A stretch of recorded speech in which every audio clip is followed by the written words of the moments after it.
కొడుకు గంటలు 10 కోట్లు గుర్తు ఆయన వచ్చి ఈ మంత్రం ఏం కాదు నాకు వచ్చిందంటే ఏమీ రాదు. అంటే దాని అర్థం ఏంటంటే సాధన చేయాల్సింది నువ్వు దాని అర్థం.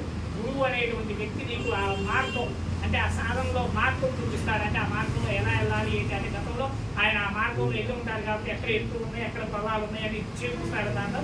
కానీ ఆ మార్గంలో ప్రయాణం చేయాల్సింది నువ్వే కాబట్టి ఆ మార్గంలో కరెక్ట్గా గురువు చూపించినటువంటి మార్గంలో ప్రయాణం చేస్తే ఆ లక్ష్యాన్ని చేరుకుంటారు అని దాని అర్థం నేను చెప్పిన మాటలు.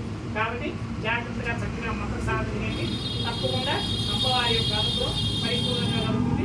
చేసే దాని మీద పూర్తి నమ్మకంతో చేయండి. అంటే ఆడేదో చెప్పాడు ఈరోజు చెప్పాడు మనవుతుందా మన యొక్క కూర్చున్నాడా గురువు గారు ఏదో చెప్పాడు కదా మన కాళ్ళు కాకపోతే అమ్మవారు ఉంటున్నాడు లేదా మన మాంసం నుంచి అమ్మవారు చూస్తున్నాయింది అనుకుంటే ఉపయోగం లేదు. అంటే మన మనస్సుకి అంటే నువ్వు బయటోడికి సాక్షి చేసుకున్న తర్వాత నువ్వు చేసిన పని నువ్వు కరెక్టా కాదని నీ మనస్సుకి నువ్వు చెప్పుకోవాలని దాని కాబట్టి పరిపూర్ణమైన నమ్మకంతో చేయండి.